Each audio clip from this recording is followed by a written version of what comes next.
should be played at high volume. This should be played at high volume. This should be played at high volume. Preferably in a residential area. The following thoughts on Hoppe Hour do not represent Cox Media Group or its sponsoring. Anything you hear may and will be used against you. Thank you. Voted as best local podcast in Tampa Bay by the Creative Loafing. You're listening to Hoppe Hour. What up? What's happening? This is Hoppe Hour. I am your host, Ryan Hoppe. When he was the host of the Mike Calta Show, I sat in and got to do a few segments with him. On the phone line is comedian Ian Bagg. What's up, dude?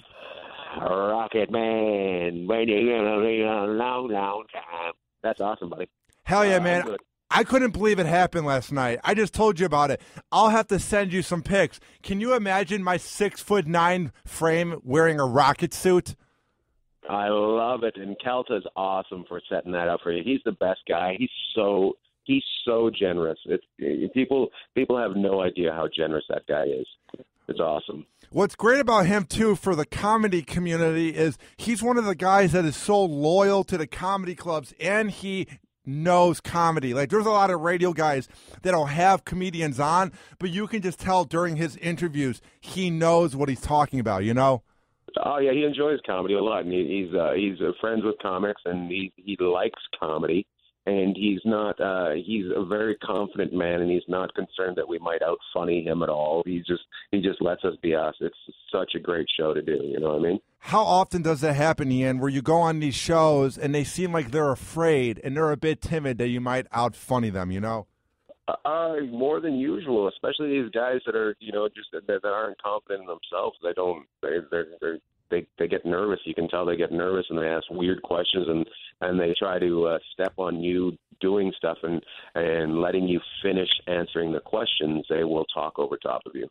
How annoying is that? Since you're a professional comedian, how do you make that work? Do you just kind of deal with it? Do you ever call them out? Deal with it. It's their show, so you deal with it. You just you're there to sell tickets, but it's so much more fun when it's somebody like Mike. That will let us do our thing, and I enjoy a great conversation, and he enjoys a great conversation. That's why I enjoy it, and Galvin's fantastic. So it's just fun to be there. How is comedy and radio different between Canada and America?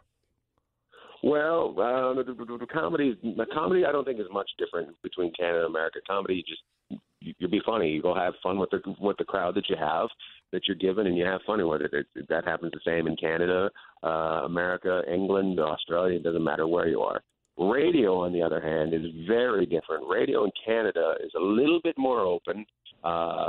People are concerned about what you say on the radio in America a little bit more. You can drop a couple more. You can drop more words in Canada. Then people aren't as shocked up there by the words, and they know that people say shit. They don't get freaked out by that. So it's a little different that way. And the other thing that not many people know about, there's something called the Canadian content rule, where you have to play a certain percentage of Canadian content. So you will hear within an hour, say 30% will have to be Canadian music. How weird is that? Do you find that to be forceful because they're trying to promote Canada, or do you think that's a good thing? I think it's kind of a good thing, but it's kind of annoying at the same time. They do it because they're trying to protect Canadian artists, because we do know American pop culture is very strong, so it could take over the Canadian pop culture and push it out a little bit. So they're trying to protect it a little bit, but at the same time, I find they play the same Canadian music over and over and over again. Like you'll hear, the exact same thing that I would hear when in the 80s. Yeah, I would hear on the radio in Canada now, because they're still trying to fill that 30%. How much? Maybe a couple new things, but most of it's established and been there for a long time. How much different culture is there between Canada and America? Because, one of the biggest comedians, Russell Peters, is almost a no-name in America, but he's one of the funniest out now. So how many examples are there of people on TV, radio, and music where they're huge in Canada, but they're basically a no-name in America? Well, you know what? There's a couple. There's a guy named John Dorff, who's a huge star in Canada. Ron James is a huge star in Canada. They're both comedians, and you would have never heard of them down here. And John Dorff lives down here, and he's really funny, but he just, it just hasn't. I don't know what the reason is. Russell's fantastic. Russell, I say, sells the most tickets on all of the world. I think him and Gabriel Iglesias are close to selling the same amount of tickets. But Russell is Canadian, but he's also Indian. And that's, I don't know, if you've traveled around the world, there's an Indian population in every country. So he has a built-in crowd base in every country. And the Indian culture needed a comedy hero, and he was there at the right time, and he opened up a lot of doors for guys.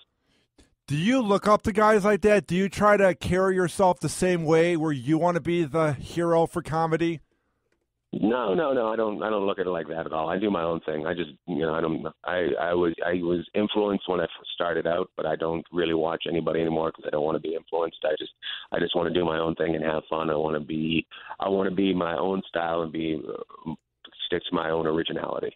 Going back to that was a very good point. I'm glad you brought it up. Originality and comedy.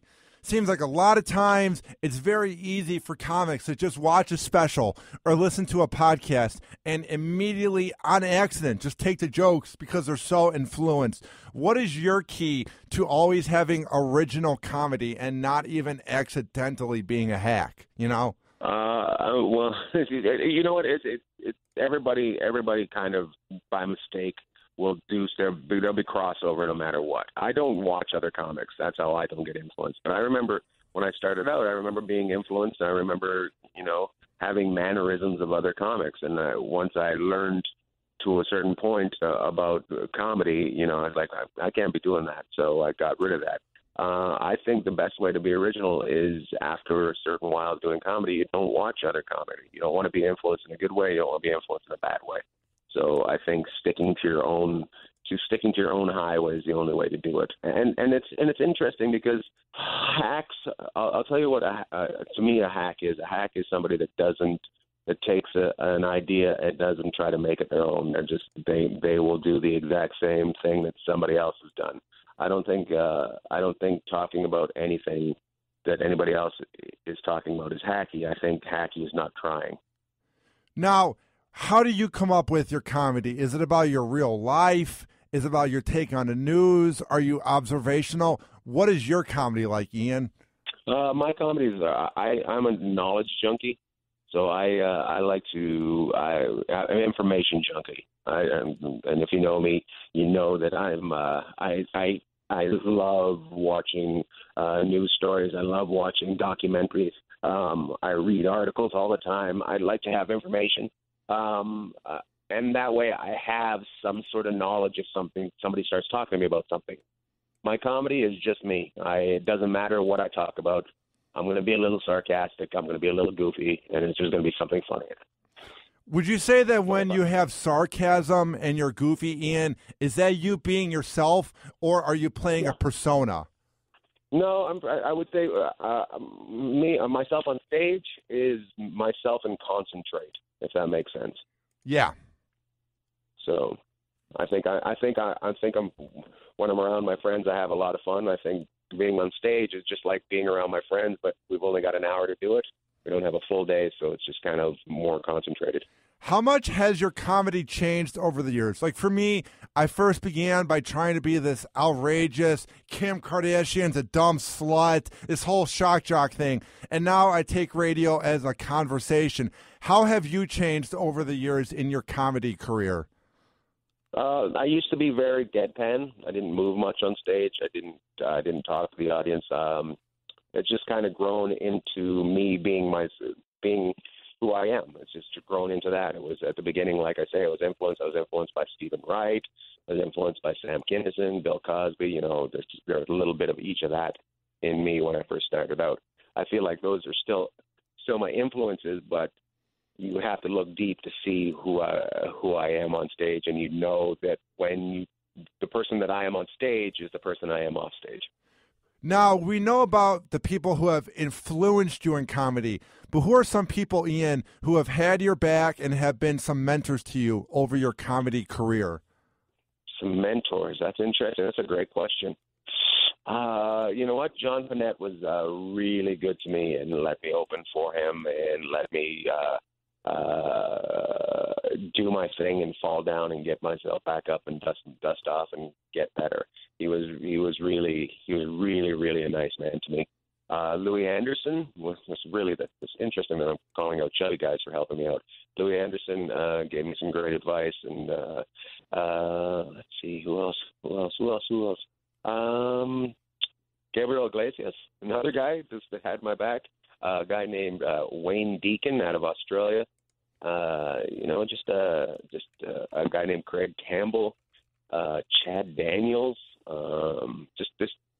always, I've been able to talk to them off stage, and they've been able to see where I'm going, and they've been able to say to me, "You're doing the right thing. Just keep going." Were you ever a guy at first, though, when you were getting advice, were you sort of a narcissist where you didn't want to admit that you're doing wrong?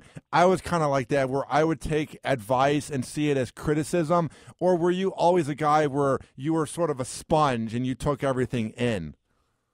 I didn't ever take it as criticism. I always would take it. I would take it in. I wouldn't always agree because I didn't. I remember there used to be a lot of club owners that would tell me that by doing crowd work, I was doing comedy the wrong way. But being original means you're never doing it wrong, right? You're doing it your way. That's why it freaks people out, because it's different. But I would not say I'm a narcissist. I do listen to people. I don't always agree, and sure, sometimes criticism hurts, but I do listen.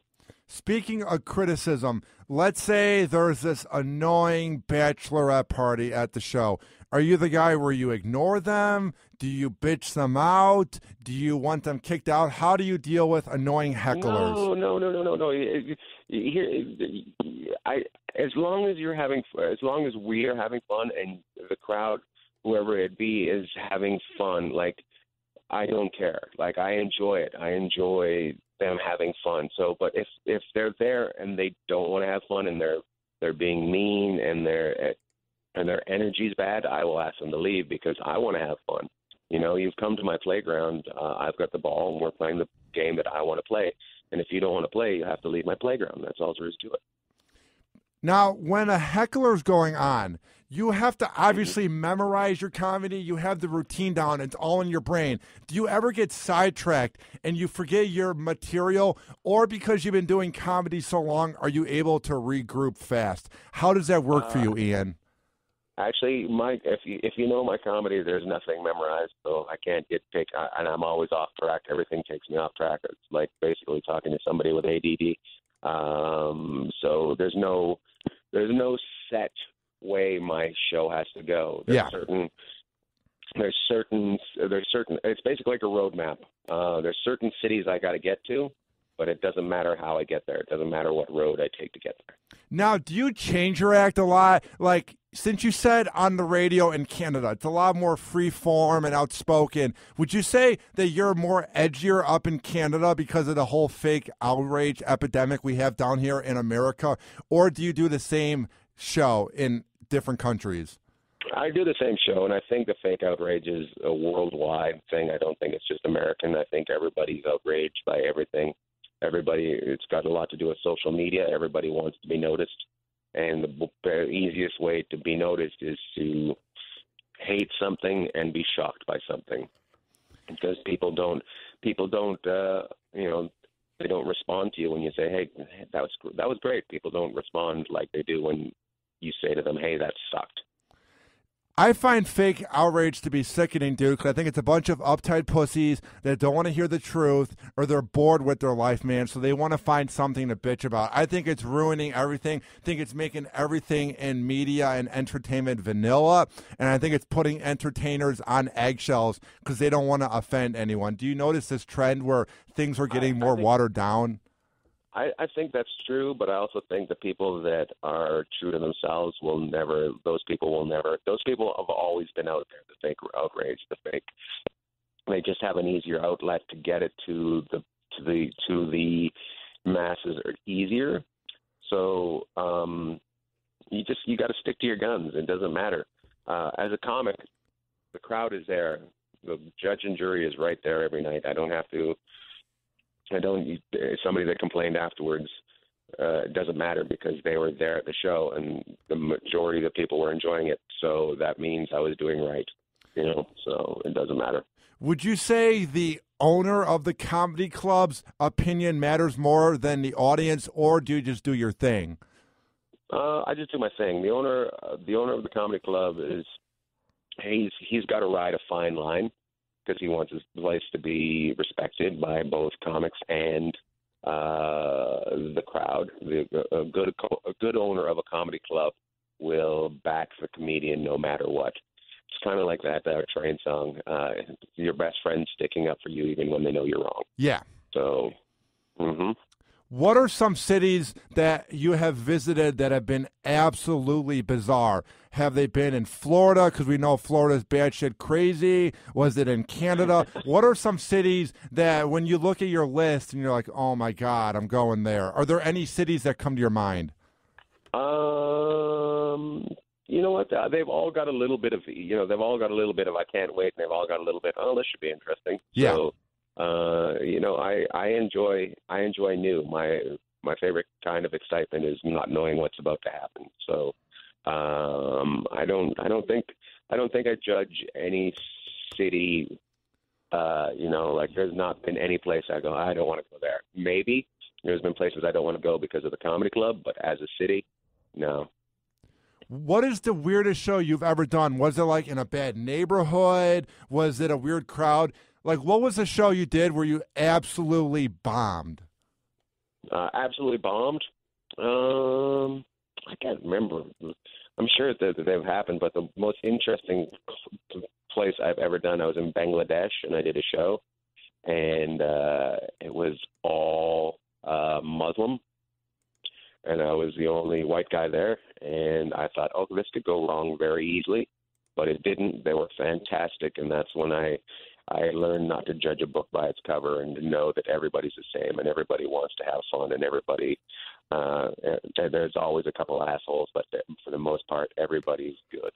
Now, speaking of trying to not judge a book by its cover, what does Canada think of America? I feel like the whole world looks down on us. Like, what is the overall opinion of people up north? What do they think of us? Canada's got an interesting rivalry with America that America doesn't know about. Canada thinks that America's always doing wrong and that Canada can do it better. So, are you serious? I never knew that. Yeah. Yes, it's really true.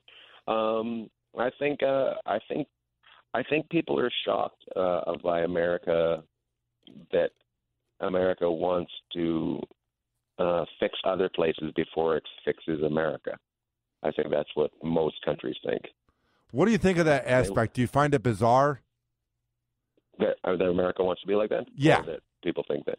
Yeah, I think it's America's an amazing place. And, there's so much going on here that needs to be paid attention to that isn't paid attention to. You're never going to fix other places you're never going to fix your neighbor's place if you can't fix your backyard. You know what I mean? How are you looking at this whole presidential election? You have no cat in the race. You have nothing to do with it. What do you think of Trump, Rubio, everyone that's been running, Cruz, Clinton, everybody? I think Trump is very interesting, and he will say whatever he needs to say to get elected. Like most businessmen, he will do whatever he needs to do to make the sale. I think Cruz is kind of evil. I think people don't realize, the kind of person that he said that he will get rid of gay marriage if he's voted president. He will get rid of all that kind of thing. We're going forward. We're not going backward as a society. I understand that people want to make more money. I understand that people want to feel safe in their house, and I understand that. But gay marriage isn't what's causing the trouble in society. Bernie Sanders, I'm kind of interested in. He's starting a revolution, he says, but I don't understand why he's waited until he's 70 to start this revolution. It's not like things are suddenly different and he needs to start the revolution, so I don't understand what's going on there. And also he says that he's one of the status quo, but I hate to tell you, when you're making $200,000 a year and you're 70, you're rich. You're absolutely rich. He kind of reminds me of the old guy at the end of the block who just screamed things from his rocking chair, and they make sense, but you just go, oh, that's just crazy, Bernie, you know? Right. And also, he's interesting because he calls for a revolution, and he said some things about Hillary, about her being a woman that confused me. I'm just like, I don't know how liberal you are if that's how you feel about women. So, and then Hillary, she's just, I don't know, pantsuits and Bill. I have no idea. I don't really know I don't know who's the best out of that group. It's like the Special Olympics. There's got to be a winner, but everybody's a loser. I never heard that one. It's pretty funny. The thing I noticed, too, about Clinton is I feel like she's a broken down woman. It has to be embarrassing that your husband got a blowjob from Monica Lewinsky and you didn't divorce him. And whenever anybody looks at you, we're thinking about how your husband got that blowjob in the White House, you know? It has to be mortifying, you know? I do, but I don't. I do, things happen. Things happen in a relationship. Who knows what they have, what agreement they have. Maybe they're swingers. Who knows? You know what I mean? It's just the press decided that's what they were going to grab onto. I'm pretty positive he's not the first president to get a blowjob in the Oval Office. There's a reason men enjoy power, because women find it attractive. If women didn't find power attractive, they wouldn't be going for it. So, yeah, I think everyone rips on him just because it was in the 90s and it was a thing for the media to rip into. But I think every president cheats. I think it's got to be impossible when you have that power. You know, you're the leader of the free world, you know? Yeah. Can you imagine? I think every president should be single, almost, like just working his way through the city. So, I don't know. What did you think about all the outrage over Trump's wife in those nice little outfits, and Cruz is trying to rip into it in a presidential campaign? It's like, shut up, you pussy. Yeah, she's, let's be honest, she is hot. Remember a couple of years ago, the French prime minister had a smoking hot wife? Remember that? Oh, yeah. I mean, these guys have the power, dude. They can get any girl you want. Don't you wish we had that power? Nixon apparently used to drive his wife to date other men before they got married. Are you serious? Yeah, there's some article that I read the other day. I was like, wow, this is interesting. Nixon seems like he was the absolute creep. He just seems like he was a really weird guy. It's interesting who wants to become president. Like you said, you've got to have a really big ego to want to become president. As a person from Canada, I want to ask you this. What is your take on Obama? I think he's done what he could, and I think everyone's just kind of hated on him since day one, and I don't think he was given the biggest chance. What is your take on Obama as an outsider? I think life is pretty good. I realize it isn't perfect, but I don't know a time when life has been perfect. But I feel like the economy's pretty good. Prices of gas are fantastic. The housing, it seems like houses are selling. Seems like everybody's working almost, but the jobs are cheaper and stuff. But at the same time, we've kind of shot ourselves in the foot. We've sent all our business to China for things to be made because we want to pay $2 less for things. I don't understand how we're supposed to go to war with someplace where everything's built there. Like, that doesn't make sense to me that China's our enemy, but we have computers made there. Yeah, it's very odd. I feel like the whole thing of just the White House and politics, I think it's all just hypocritical. And at this point, they don't want to admit that they're wrong, so we're just screwed, you know? Yeah, I think it's become the last 20 years, instead of being two different sides that figure out how to work together, it's become two sides that don't try to work together. Yeah, man, it's absolutely nauseating, and I'm afraid for the future of the world. Would you say that the movie, the cult classic that everyone loves by Mike Judge, would you say that Idiocracy is coming to life? You know what? It's pretty terrifying that some of that stuff is. You're like, oh, goodness. Oh, my God. Yeah, it's such a funny movie, too. It's weird in the movie how the top movie in the movie, Sex, wins all the motion picture awards. It kind of reminds me of the Kardashians, how it's all about money and sex and good looks. I find them to be frightening, dude. The Kardashians are definitely interesting. I don't get it. All started with OJ. OJ is the one that brought America down.